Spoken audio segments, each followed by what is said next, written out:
आणि आपण इथं कशासाठी आले? आम्ही इथं अशासाठी आलो.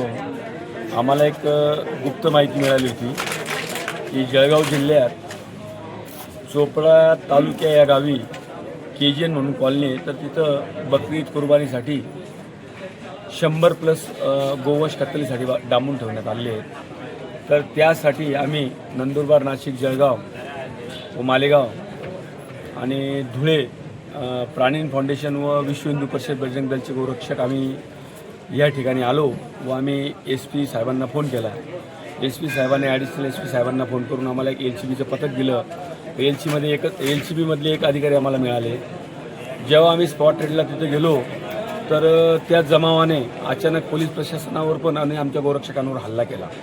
यात आमचे 2-3 गोरक्षक नॉर्मल जखमी झालेले आहेत आणि पोलीस प्रशासनाला पण LCBच्या वैभव भैया जे अधिकारी आहेत त्यांना हिसकघुसक करण्यात आली आणि त्यांना अश्लील प्रकारची शिवीगाळ करण्यात आली. मग आम्ही तिथनं पळ काढला. मग पळ काढल्यानंतर जेव्हा आम्ही चोपडा पोलीस स्टेशनला आलो तर इथले कर्तव्यदक्ष API यांनी गोरक्षकांना अतिशय चुकीची वागणूक दिली. तुम्हाला हा अधिकार कोणी दिला, यांना 3rd डिग्री द्या, यांच्यावर केसेस करा. कारण हे रॅकेट सगळं हप्ते खाऊन चालू आहे इथल्या अधिकाऱ्यांचं.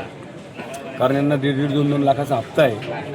त्याच्यामुळे हे उलटी गोरक्षकांवर गुन्हा दाखल करता. बस आमचं एवढंच म्हणणं होतं साहेबांना. ॲडिशनल SP साहेबांनी आम्हाला आता शब्द दिला.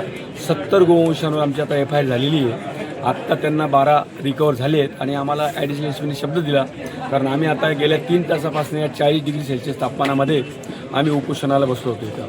आम्ही इथं ठिय्या आंदोलन केलेलं होतं. जेव्हा ॲडिशनल SP साहेबांनी, अण्णासाहेबांनी आम्हाला शब्द दिला की एवढ्या 2-3 दिवसात आम्ही आपले 70 गोवंश पूर्ण गोशाळेत सुखरूप पोचू, 70+ राहिले तर ते पण आम्ही घेऊन येऊ. मग विश्वास दिला साहेबांनी आम्हाला. न्यूज मीडियासमोर त्यांची बाईट दिलेली आहे. मग आम्ही आमचं ठिय्या आंदोलन संपवून आता आम्ही गोशाळेत जात आहोत. 12 गोवंश गोशाळेत आले आहेत. तिथं आत्ता पण पोलीस यंत्रणा कार्यरत आहे. KGNमध्ये सारखी कारवाई त्यांची चालू आहे. संध्याकाळपर्यंत ते बोलले 30-40+ जे पण गोवंश जमा होतील. पण 2 दिवसात ॲडिशनल SP साहेबांनी आम्हाला शब्द दिला 70 गोवंश आम्ही गोशाळेत पाठवू.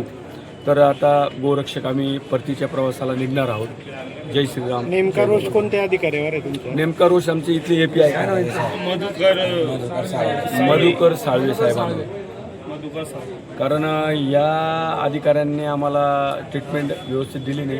बोलण्याची भाषा शैली, याच्या अगोदर पण गोरक्षकांवर खोटे गुन्हे दाखल करणे, वारंवार गुन्हे दाखल करून त्यांना LPD लावणे, हद्दपारी काढणे. तर हे एकदम चुकीचं काम होतं साहेबांचं. कारण अशा अधिकाऱ्याला मी तर म्हणतो यांना कंट्रोल रूम पण नको, यांचं निलंबन झालं पाहिजे आणि ते एक चांगले अधिकारी बसले पाहिजे. कारण KGNमध्ये चोपड्यामध्ये रोज 50+ गोवंशाची हत्या होते. आशीर्वाद कोणाचा आहे? यांचा आशीर्वाद आहे, पोलीस प्रशासनाचा. पण ॲडिशनल SP व SP साहेबांचं आम्हाला चांगलं सहकार्य लाभलं आहे. या कारवाईसाठी आमचे आविष्कार भैया भुसे यांचंही सहकार्य लागलं. शिवप्रतिष्ठान संभाजी भिडे गुरुजी गुरुवारी गुरुजींचं पण आम्हाला सहकार्य लाभलेलं आहे.